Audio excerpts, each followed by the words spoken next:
e somente em Cristo andamos. Vamos orar a Deus e colocar a vida do pastor Flávio nas mãos dele neste momento, pois na hora da mensagem é uma hora que os anjos estão batalhando. Vamos orar. Senhor, aqui está o teu servo, o teu filho, que o Senhor separou para trazer essa mensagem. Senhor, meu Deus, fale através do seu filho, deste atalaia, e que na boca dele, Senhor Jesus, a tua palavra venha ser, Pai querido, dita, somente a tua palavra, tudo que ele estudou, tudo que já está na mente, e que o Senhor já colocou, Pai querido, no coração dele. Assim, Senhor, traga a tua igreja, traga, Senhor Jesus Cristo, para nós que estamos aqui, nos alimente, nos corrija, exorta. Faça, Senhor Jesus, conforme o teu querer nesta manhã, no nome de Jesus. Amém. Amém.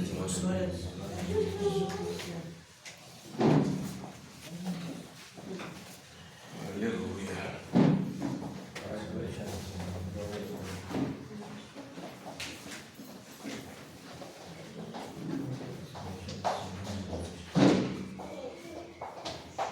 Glória a Deus. Amém. Amém. Glória a Deus. Glória a Deus. Deus é bom, né? Todo tempo. A presença do Senhor é algo maravilhoso. É sempre bom a gente sentir esse renovo, sentir essa presença de Deus nas nossas vidas. Nós indignos e Ele digno. Amém. Nós buscando e Ele liberando essa graça maravilhosa sobre nós. Amém. Hoje nós vamos dar continuidade e finalizar o Evangelho de Marcos.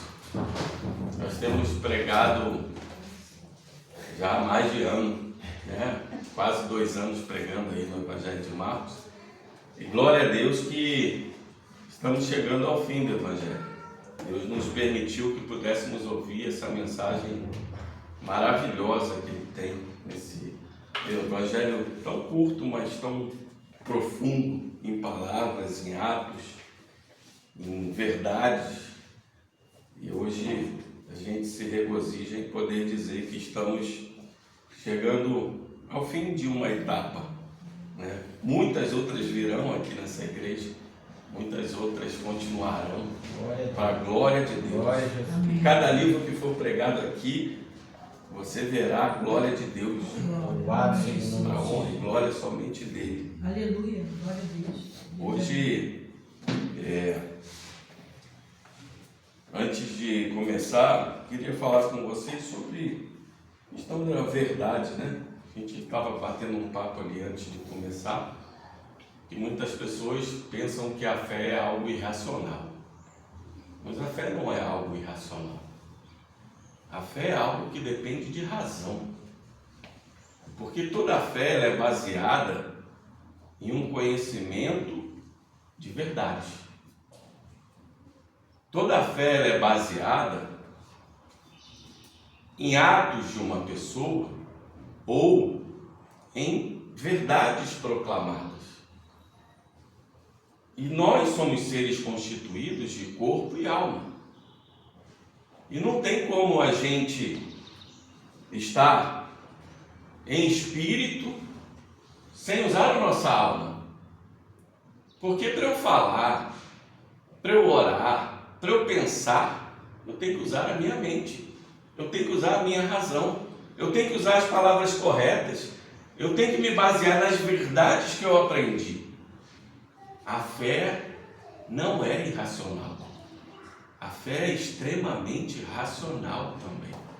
A fé é sobrenatural? É, mas a fé também é racional. Porque a gente crê num conjunto de verdades que é a essência da nossa fé. A gente leu aqui antes de começar, se Cristo não ressuscitou, vã é a nossa fé. O que o apóstolo Paulo está dizendo, olha, a fé é tão racional que se Cristo não ressuscitou, nada do que a gente fala e pregue não serve para nada. nós somos indignos, nós somos os piores seres humanos. Porque toda fé verdadeira é baseada na verdade. E a verdade, ela é racional. E hoje nós vamos conhecer uma das maiores verdades, se não a maior verdade do Evangelho. Hoje nós vamos falar sobre a ressurreição. É interessante, meus irmãos, porque a gente para ver o que se prega hoje em igrejas e me dá angústia, porque o que a gente vê são pessoas se preocupando com o mundo terreno, mas ninguém mais se preocupando com o mundo por vir. Porque, meus irmãos e irmãs, nós vivemos num mundo fragmentado, num mundo caído, num mundo que só decepciona.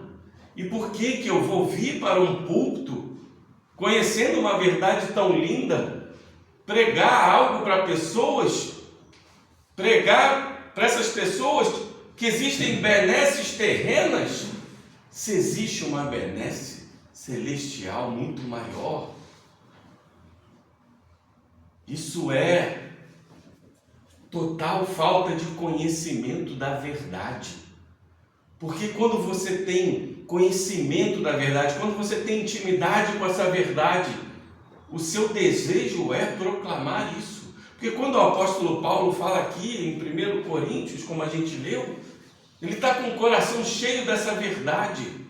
A igreja no primeiro século, ela adorava pregar a mensagem da cruz e que Cristo tinha ressuscitado. Isso era a maior esperança deles. Numa época de dor, de perseguição, de impérios oprimindo a eles, de pessoas sofrendo, sendo mortas, como hoje ainda tem. Famílias quebradas, famílias destruídas, casamentos destruídos, filhos em drogas. Hoje que a gente celebra no mundo terreno o Dia dos Pais da nossa nação, quantos pais têm a tristeza no seu coração de ter um filho nesse mundo quebrado em essência também, a família toda destruída. E qual é a esperança que eu vou dar para esse pai? Qual é a esperança que eu vou dar para essa família? É dizer para eles: olha, Deus vai mudar a sua vida, vai te dar um emprego melhor, um carro melhor, vai fazer com que o seu filho saia das drogas. Claro que isso é o desejo de todos os pais, mas eu acredito que a maior verdade que poderia contagiar o coração de um pai nesse momento seria: mesmo que aconteça o pior ao seu filho, se ele está em Cristo, ele estará com Deus. Essa é a verdade que as famílias precisam ouvir nesse mundo caído, quebrado. E é por isso que no primeiro século as pessoas tinham prazer de falar de Cristo, da crucificação, da ressurreição, porque elas sabiam que isso era a maior esperança que eles podiam ter. Hoje a gente se apega em coisas fúteis, passageiras, efêmeras. E para quê?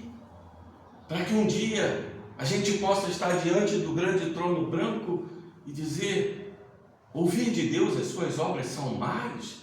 Ou a gente quer ouvir de Deus: o meu filho morreu por você e você está salvo?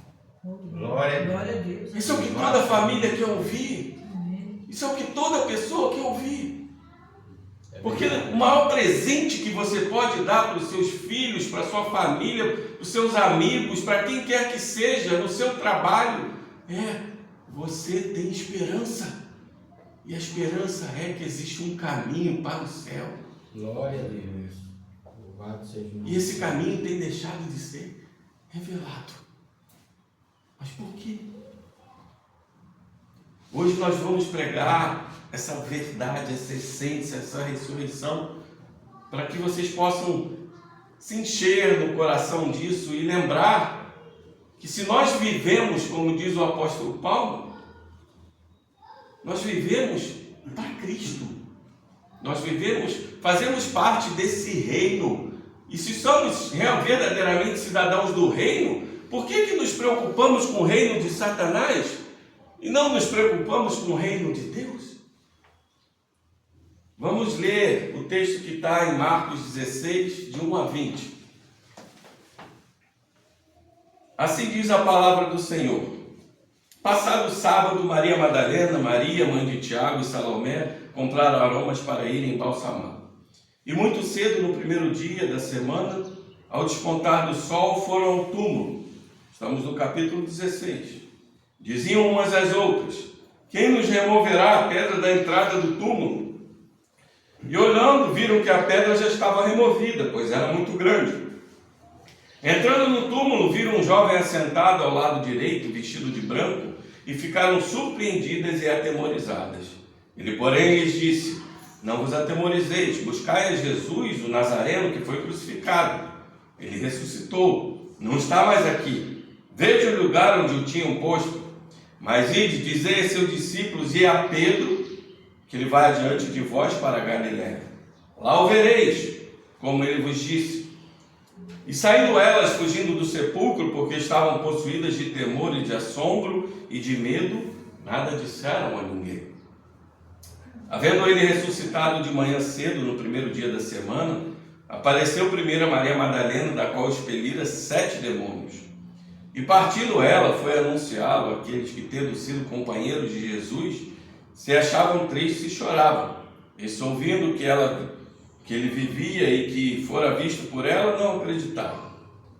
Depois disto, manifestou-se em outra forma a 2 deles que estavam de caminho para o campo. E indo, eles o anunciaram aos demais, mas também estes 2 eles não deram crédito. Finalmente apareceu Jesus aos 11, quando estavam à mesa, e censurou-lhes a incredulidade e dureza de coração, porque não deram crédito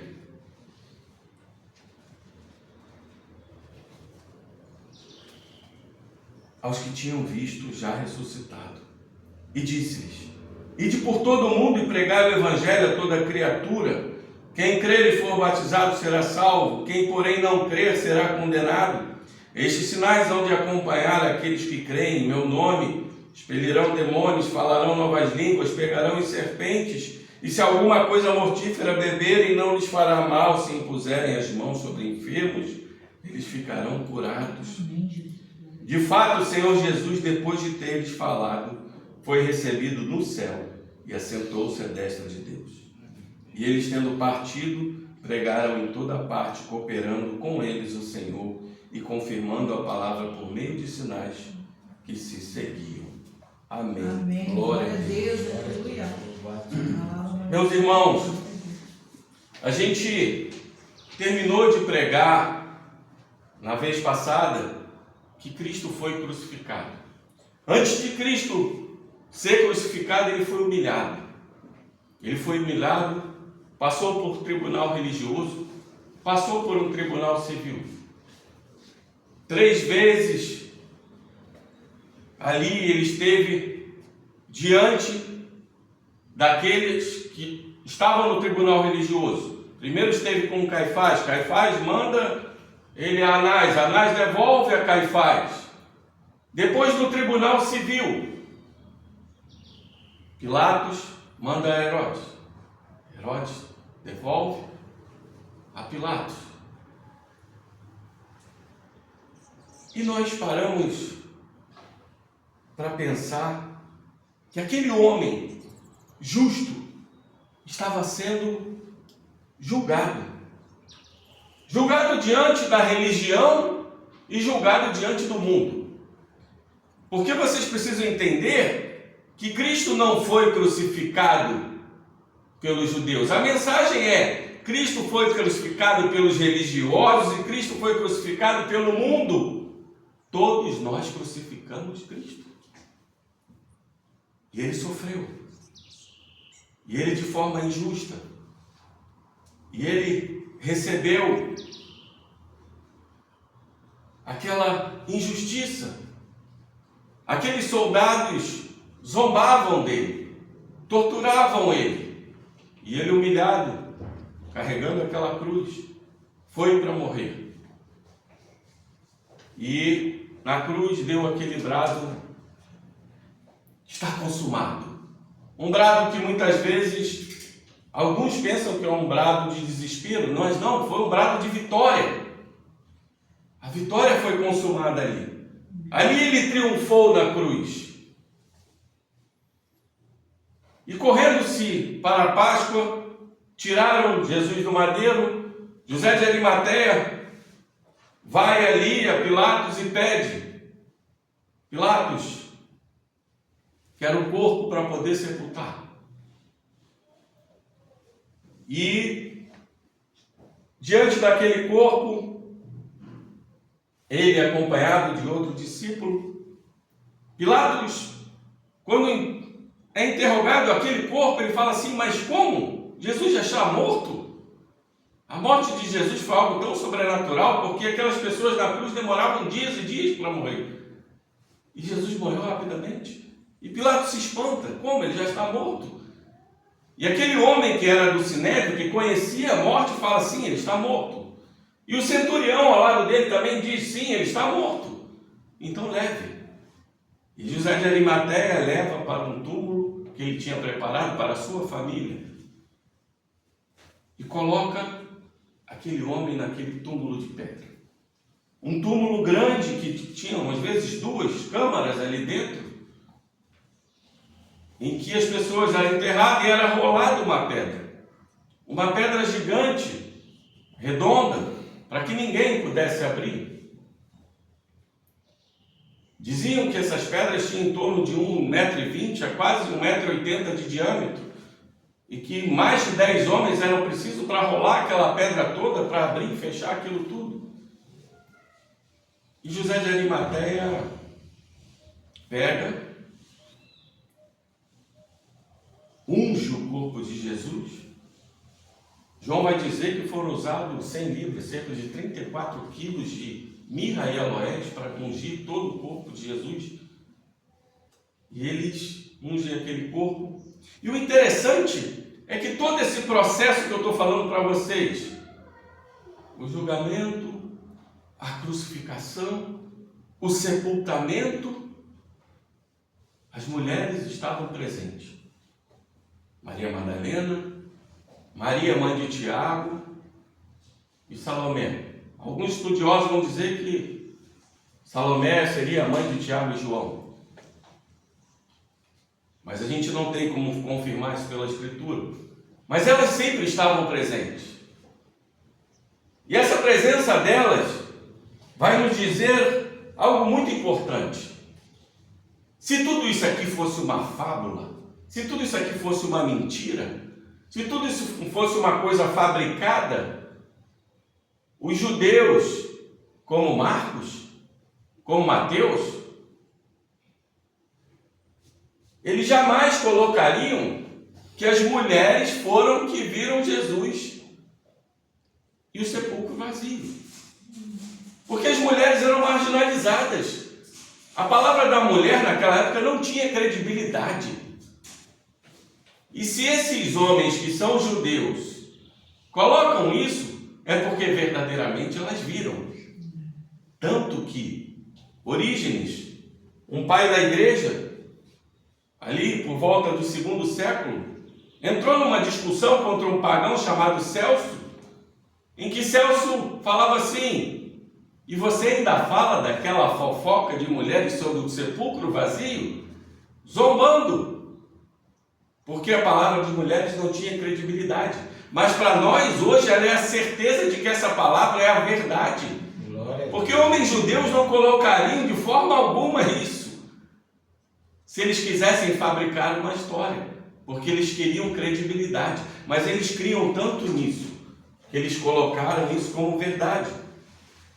E o primeiro ponto que eu quero trabalhar com vocês é que por mais que essas mulheres não fossem ainda convertidas, elas acompanharam Jesus a todo momento, elas viram Jesus realizar milagres, elas viram Jesus realizar milagres em suas vidas.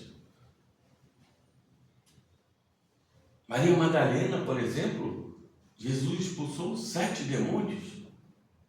Uma mulher totalmente perdida, uma mulher entregue a Satanás, e Jesus realizou um milagre.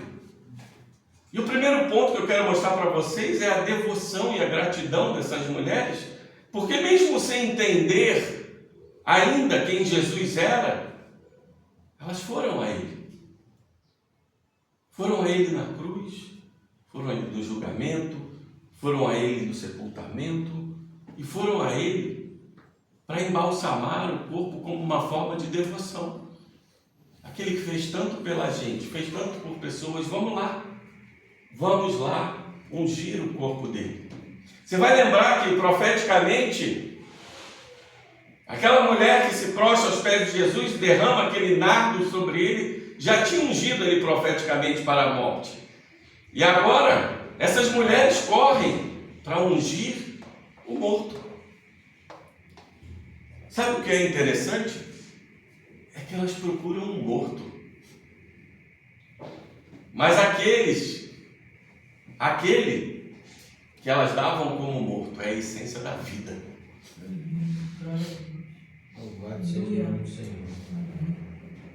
E elas vinham no caminho, andando, e falando assim: quem vai remover aquela pedra? Porque a gente precisa ungir esse homem que fez tanto pela gente. Quem vai remover essa pedra? Porque precisam de 10, 20 homens para remover uma pedra dessa? Quem vai remover essa pedra? Irmãos e irmãs, muitas vezes nós nos preocupamos com problemas. Nós antecipamos problemas. Como diz a palavra preocupação, você está preocupando a sua mente com algo que ainda não aconteceu. A maioria das nossas ansiedades, a maioria dos nossos anseios, a maioria das nossas preocupações são de coisas que ainda não aconteceram.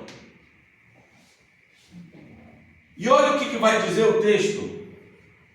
E olhando, viram que a pedra já estava removida. A palavra aqui está no passivo, foi removida. Mateus vai dizer que foi um anjo que removeu. Deus removeu essa pedra. Deus removeu essa pedra. Isso nos mostra o quê? Que muitas vezes, se não na maioria das vezes, a maioria das nossas preocupações nem chegam a acontecer, porque Deus já agiu antecipadamente. Glória a É Deus. verdade. Aleluia, Jesus. Louvado seja o nome do Senhor. E a gente se preocupa com ali, à frente. E Deus já está agindo, Ele já está removendo a minha e a sua pedra, sem que a gente saiba. E sabe por que essa pedra foi rolada? Não foi para Jesus sair do túmulo, não. Porque Ele é Deus, Ele sabe, Ele atravessa portas, paredes, o que Ele quer. Foi para as mulheres verem que Ele não estava mais lá. Glória a Deus. E quando a pedra é removida das nossas vidas, quando Deus remove pedras de nossas vidas e faz essa pedra rolar, é para a gente abrir e se lembrar que Ele remove a pedra e que Ele não está morto, que Ele está vivo. Amém. Glória a Deus. Glória a Deus. Aleluia. Porque o morto não faria nada por nós, mas o nosso Deus que é vida, Ele abre, Ele remove pedras, Ele muda histórias.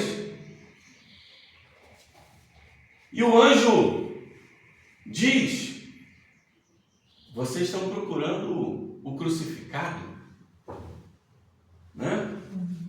E quando elas entram, elas veem aquele anjo, elas ficam atemorizadas. A palavra aqui é morrendo de medo, porque todo encontro do divino com o humano se enche de temor. Os encontros na Bíblia que a gente vê, as pessoas se prostram, choram, se desesperam, e elas ficaram atemorizadas também. E ele diz: calma, vocês estão buscando Jesus, o Nazareno, o crucificado? Vocês estão buscando o morto? Aquele que veio de uma cidade simples, sem expressão nenhuma? Ele ressuscitou. Meus irmãos, vocês lembram aqui que eu falei de verdades? Essa é a maior verdade do Evangelho. Ele ressuscitou. A primeira mensagem do Evangelho foi pregada onde se sepultam os mortos. Isso tem algo para nos dizer. Porque nós devemos pregar na presença de mortos. Aqueles que não estão em Cristo estão mortos. Aqueles que não estão em Cristo estão no sepulcro. Aqueles que não estão em Cristo precisam que a gente leve a palavra, assim como o anjo pregou dentro do sepulcro. Ele ressuscitou. Glória a Deus. Louvado seja o nome do Senhor. Ele ressuscitou. Essa mensagem diz: preguemos aos mortos, preguemos no lugar dos mortos. Evangelho não é para se pregar somente dentro da igreja. Quando Jesus ora na oração sacerdotal, em João 17, ele diz: Pai, rogo-te que não tire eles do mundo. Porque o Evangelho precisava ser pregado. E é pregado no meio dos mortos. O Evangelho não é pregado para pessoas doentes nem vivas. Paulo vai dizer que nós estávamos mortos em delitos e pecados. Morto não tem vontade. Morto não tem essência. Morto não tem vida. E se não tem vida, não busca Deus. E se não busca Deus, tem alguém que levar Deus a ele. É verdade. Glória a Deus. E olha que interessante. O anjo corrige elas. Meio que repreende elas, corrige elas e comissiona elas. Isso é o Evangelho. Primeiro a gente repreende. Você está no mundo, você está fazendo coisas erradas. Depois a gente corrige, dizendo: olha, o caminho não é esse. E depois que a pessoa recebe, a gente comissiona. Essa mensagem que eu falei a você, fale aos outros. E o anjo diz para elas assim: mas ide dizer a seus discípulos e a Pedro que ele vai adiante de vós para a Galiléia, lá o vereis como ele vos disse. Jesus tinha prometido no capítulo 14 aos discípulos que ele iria diante deles, que ele seria crucificado e que iria diante deles na Galiléia, que encontraria com eles na Galiléia. E o interessante nesse texto aqui é que ele diz assim: ide dizei a seus discípulos e a Pedro. Esse é um outro ponto que eu quero trabalhar com vocês. Pedro foi o pior dos discípulos, no sentido de que Pedro disse: Senhor, onde tu fores eu vou. Onde tu estiveres, se eu tiver que sofrer, eu vou sofrer junto. Se o Senhor tiver que morrer, eu vou morrer junto.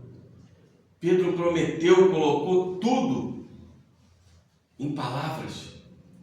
E ele negou Jesus 3 vezes. Negou Jesus 3 vezes. Como é que devia estar a cabeça de Pedro? Pedro devia estar naquela casa reunido com os discípulos falando assim: eu decepcionei. Eu não sou discípulo. Eu não sou ninguém. Eu não tenho valor. Pedro devia estar se destruindo. Quantas vezes a gente para e pensa a mesma coisa? É verdade. E Jesus é tão bom que ele fala assim: fala também para Pedro, para encontrar comigo.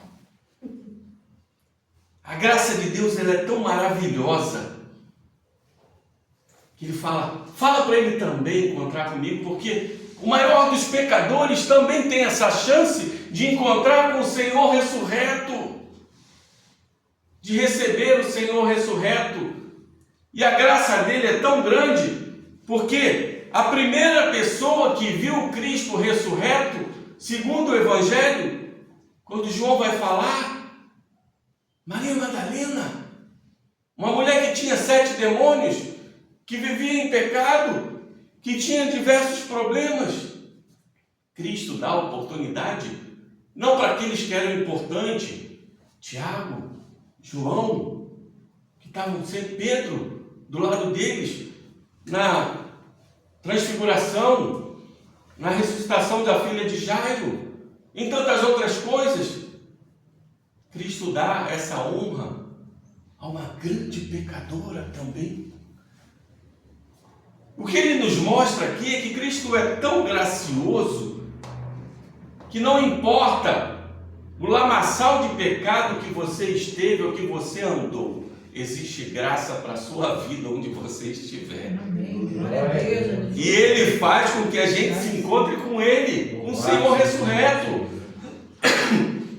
Porque a mensagem aqui era, olha, vocês todos falharam. E essas mulheres, vai dizer Marcos, que elas saíram tão atemorizadas que elas não falaram nada. Mateus vai dizer depois ali que elas foram falar sobre isso. Mas provavelmente existiu um período em que elas ficaram estagnadas, de temor. Todos falharam, mas a graça veio para todos. Glória a Deus. E o interessante é que, olha como esses homens, como nós homens somos ruins.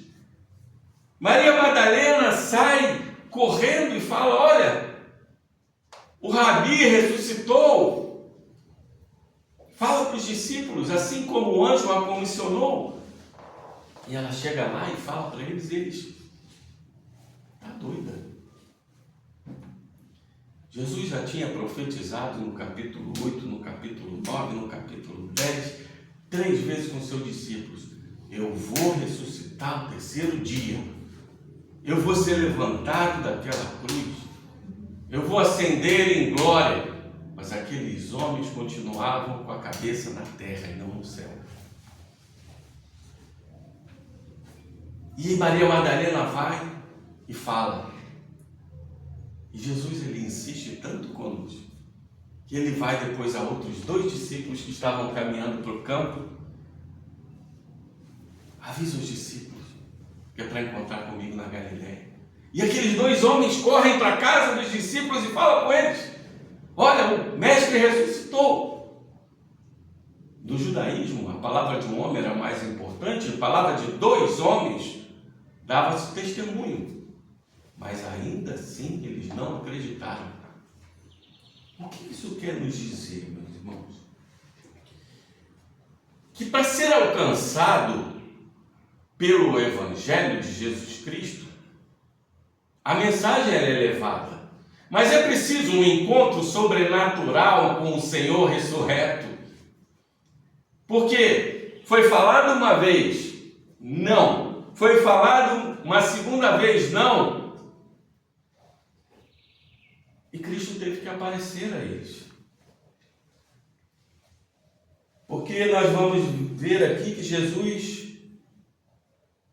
indo eles anunciaram os demais, mas também estes 2 não deram crédito. Finalmente, apareceu Jesus aos 11 quando estavam à mesa e censurou-lhes a incredulidade e dureza de coração, porque não deram crédito aos que tinham visto já ressuscitado.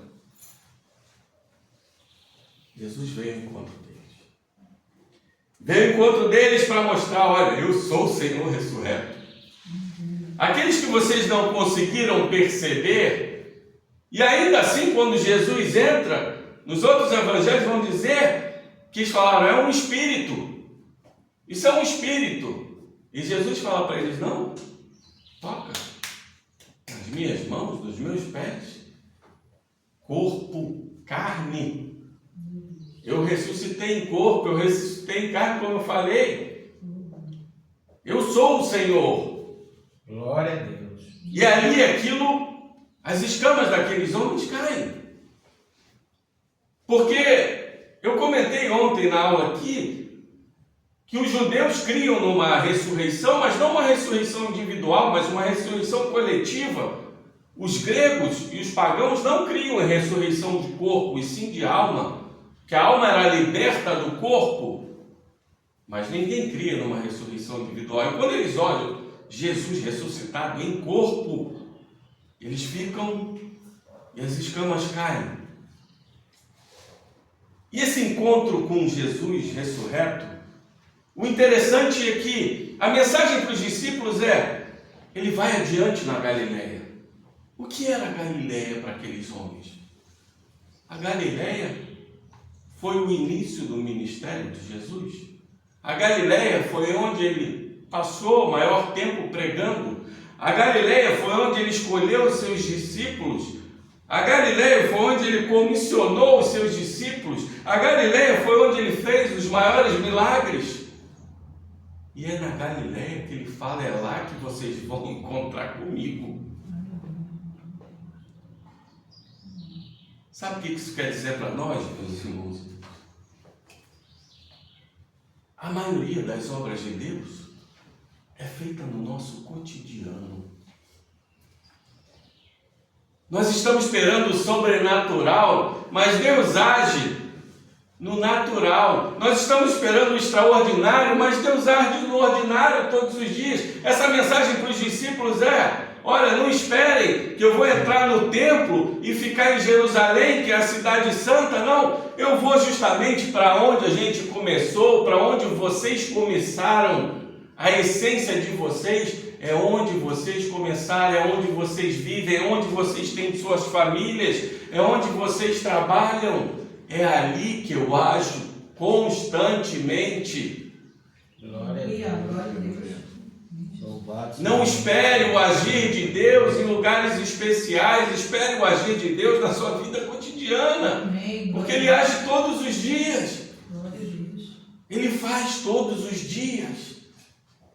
E muitas vezes a gente se preocupa e a pedra já foi removida. E Ele está sempre falando assim: olha, encontra comigo, vai, eu vou adiante. Só quero que você encontre comigo. Meus irmãos, o encontro com o Senhor ressurreto é o que faz as nossas escamas, não só da salvação cair, mas as escamas das preocupações, as escamas das ansiedades, as escamas dos problemas. Elas só caem quando a gente tem um encontro com o Senhor ressurreto no nosso cotidiano, na nossa vida cotidiana. É quando glorificamos a Deus no nosso trabalho, na nossa família, na nossa casa, com os nossos filhos, com os nossos pais, com aqueles do cotidiano. Glória a Deus. Glória a Deus. É verdade, Senhor. E o texto vai seguindo e diz: e disse-lhes: ide por todo o mundo e pregai o evangelho a toda criatura. Toda verdade gera uma responsabilidade. Toda verdade gera uma responsabilidade. O conhecimento da verdade traz responsabilidade. Você vai lembrar que no Jardim do Éden, quando Adão e Eva pecaram, falou: agora vocês são conhecedores do bem e do mal. Agora vocês têm responsabilidade. Agora vocês vão ter que andar sem pecar. Agora vocês vão ter que andar com responsabilidade. E aqui, a responsabilidade nossa, quando Cristo nos traz para a vida, quando Cristo diz para você assim: olha, eu ressuscitei, eu fui crucificado pelos seus pecados, eu ressuscitei para que você ressuscite também no último dia, para que você haja esperança que um dia você estará comigo. Isso gera uma responsabilidade para mim, como se eu estivesse dizendo: agora ide, e o que eu fiz por você, faça pelos outros. E por que tanto se prega hoje nesse mundo ganhos materiais? Porque no livro de Mateus, capítulo 16, vai dizer que adianta ganhar o mundo inteiro se você perder a sua alma. É verdade, Senhor. Muitas vezes, meus irmãos e irmãs, é no leito de morte, é no leito da enfermidade, é no momento da tribulação que a gente aprende a dar valor às coisas mais simples. É quando a gente esquece todas as outras coisas e diz assim: eu só queria um abraço, eu só queria amor, eu só queria a minha família do meu lado, eu só queria Deus. E muitas vezes Cristo nos mostra isso, que essa responsabilidade que nós temos de dizer: abra seus olhos espirituais e veja quantos mortos estão do seu lado. Quantas pessoas estão mortas. A pedra foi removida para que a mensagem seja proclamada. Ide, pregai. E hoje existe um problema com a sociedade moderna que diz assim: mas eu não tenho conhecimento para falar de Cristo.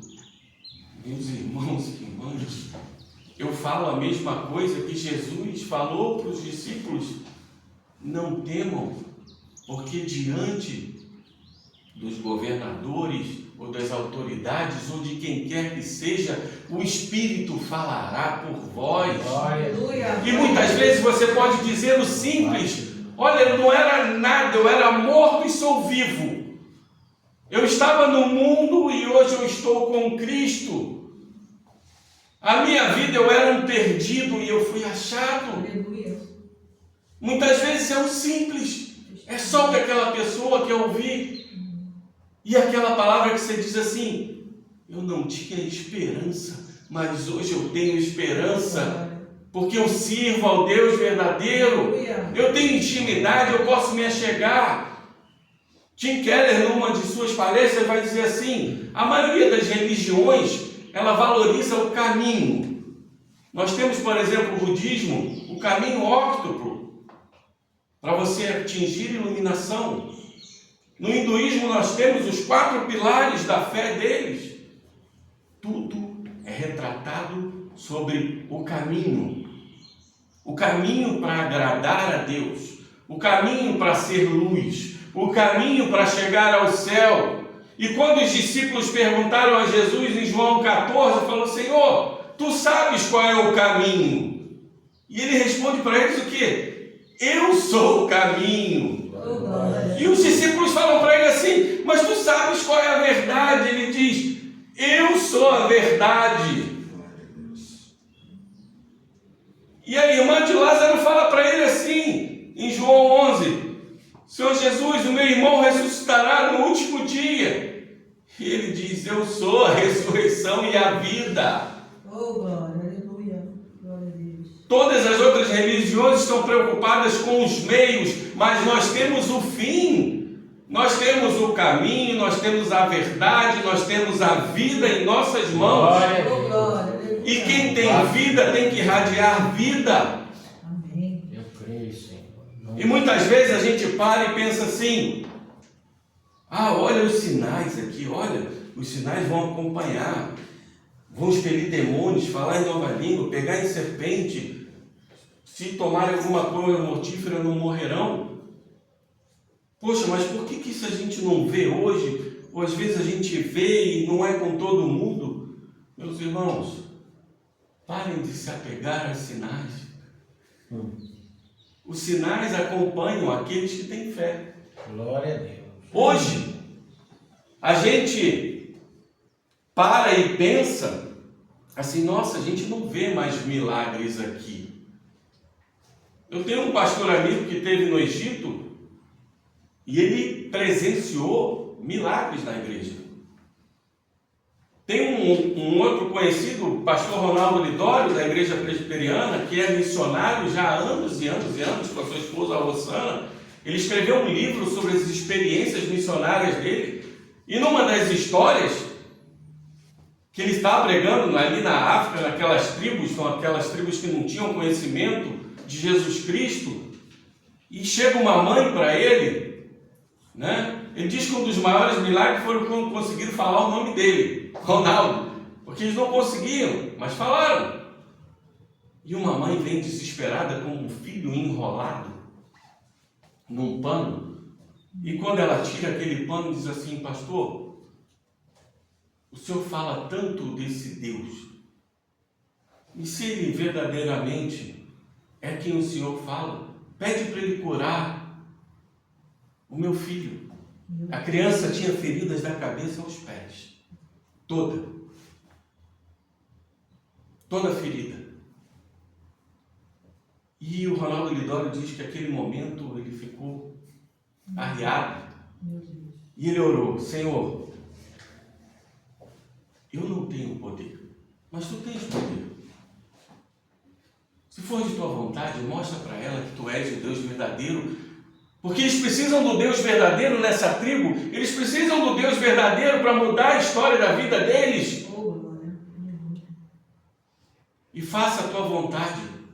E aquela mulher pega e vai embora com o filho, enrola o filho novamente e vai.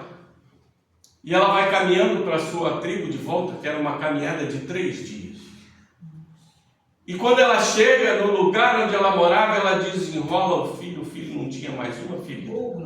Maravilha, Jesus. E a partir daquele momento, Deus começou a agir naquela tribo e começou a converter. Qual foi o maior milagre? Foram esse sinal da cura ou foi o milagre da vida? Glória a Deus. Aquela tribo toda se convertendo, recebendo o Evangelho. Os sinais podem nos acompanhar, meus irmãos, mas os sinais vão acompanhar aqueles que estão cheios de vontade de ver a glória de Deus em salvar vidas. Glória a Deus. Aqueles que estão com o coração cheio de Cristo, querendo proclamar Cristo e dizer assim: eu quero ver vidas salvas, eu quero ver pessoas se converter, eu quero ver pessoas chorando aos teus pés e dizendo: Senhor, tu és Senhor sobre todas as nações. Glória. Aleluia. Esse é o maior sinal. Tu és santo. É verdade, Senhor. Esse é o sinal que Deus Louvado seja nos deu. É o sinal da conversão. Eu tinha algumas coisas para falar, mas Deus tem conduzido a outras. Glória a Deus. Glória a Deus. Louvado seja o nome do Senhor. Meus irmãos e irmãs, Cristo ressuscitou. Quando Cristo ressuscitou, para nós pode ser uma palavra simples, mas todo o pecado, que é uma ofensa infinita ao Senhor da glória, aquele que é santo, que não tem nenhum pecado.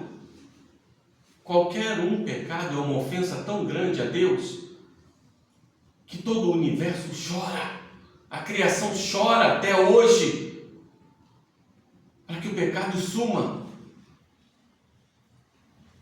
E quando Cristo desce da sua glória, Ele já desce pensando: eu vou por amor a vocês, eu vou para sofrer, eu vou abrir mão, como a gente cantou no louvor aqui, das minhas glórias cintilantes, por amor a vocês. Eu vou ser crucificado, eu vou ser humilhado, eu vou ser torturado, eu vou ser morto, mas eu vou ressuscitar. E essa mensagem é tão poderosa que Paulo vai dizer: ó morte, onde tu estás? Onde está o teu aguilhão que ficava nos espetando como uma manada de bois e agora não nos espeta mais? Porque nós sabemos que a morte não nos alcança mais. Glória a Deus. Porque nós sabemos que Cristo ressuscitou, nós ressuscitaremos. Porque se aquelas pessoas não criam que Cristo ia ressuscitar individualmente, agora todo mundo crê porque viu. Paulo vai falar de várias pessoas, inclusive 500 pessoas testemunharam ao mesmo tempo Cristo ressurreto. Não é um fato sobrenatural somente, é um fato histórico que está colocado em livro de pagãos escritos. E se Cristo ressuscitou, é a nossa esperança que nós temos de dizer: se Ele está vivo, eu estou vivo para sempre. Porque eu vou ressuscitar com Ele no último dia. Porque por mais que minha vida esteja um caos, por mais que eu viva num mundo decaído, fragmentado, destruído, por mais que a minha família tenha problemas, os meus filhos, as minhas filhas, por mais que tudo aconteça ao meu redor, como diz o apóstolo Paulo, o meu alvo é Cristo, o meu alvo é celestial, o meu alvo é saber que tudo isso aqui é passageiro e um dia eu tenho a esperança de que eu estarei diante do meu Senhor. Glória a Deus, aleluia. E que eu poderei dizer: Senhor, tu vives. Eu tive um encontro contigo ressurreto e hoje eu te vejo glorioso em corpo, para poder te louvar, para te abraçar.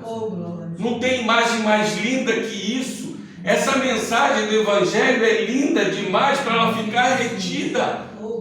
Essa mensagem do Evangelho é linda demais para esses homens no púlpito e nos palcos pregarem coisas terrenas.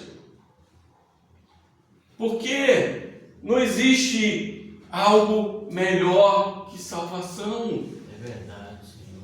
Glória a Deus.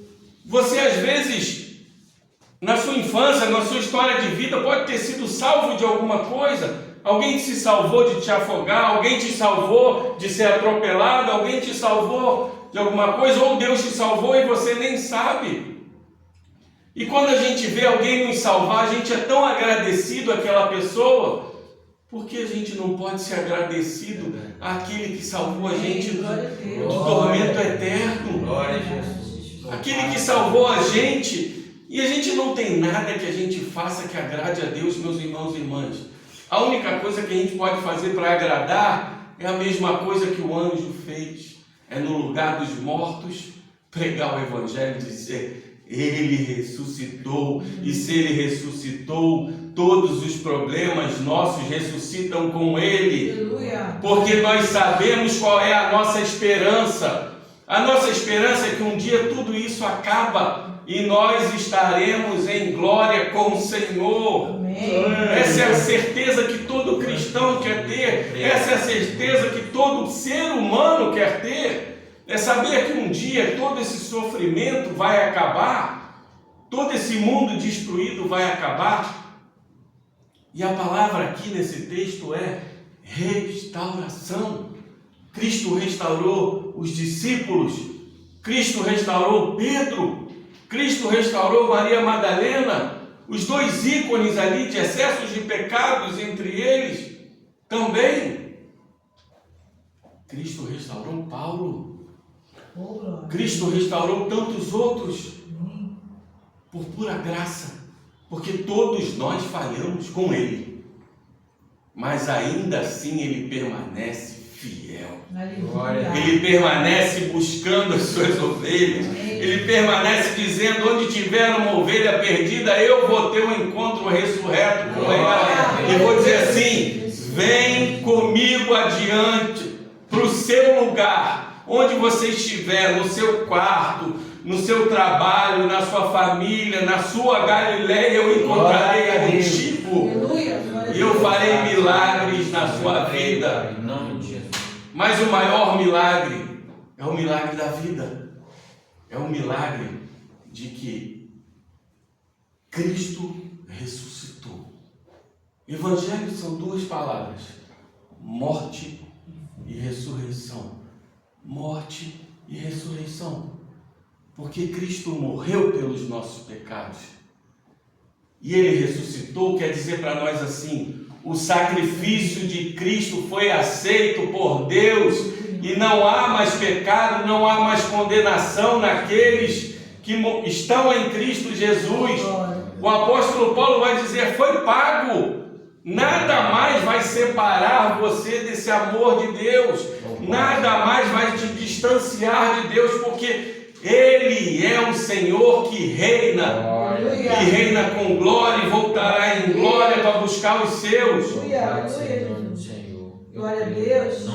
Que o Senhor encha o coração de vocês com a mensagem da morte e da ressurreição. E E que o Senhor encha o coração de vocês para que vocês possam chorar por essa mensagem, chorar por esse milagre da vida, chorar porque Deus é maravilhoso. Glória a Deus. Ele ainda salva pecadores. E ainda há tempo do seu filho, da sua filha, da sua família, de quem você desejar ou daqueles que você ainda vai encontrar que você nem conhece. Ainda há tempo de Deus salvar esses homens e mulheres que estão buscando esperança, que estão buscando amor, que estão buscando apenas um abraço. A nossa maior intimidade não é somente em nosso quarto orando a Deus. A nossa maior intimidade com Deus é quando demonstramos verdadeiramente o amor com o próximo, pregando esse evangelho maravilhoso. Amém, Jesus. Porque Ele vive, eu posso crer no amanhã. Amém, Jesus. Porque Ele ressuscitou, eu posso crer no amanhã. Porque Ele é Cristo, eu posso crer no amanhã. Jesus. Louvado seja Deus. Oh, glória. Amém. Obrigado. Aleluia. Deus, louvado seja Deus. Vamos passar para o nosso momento como igreja.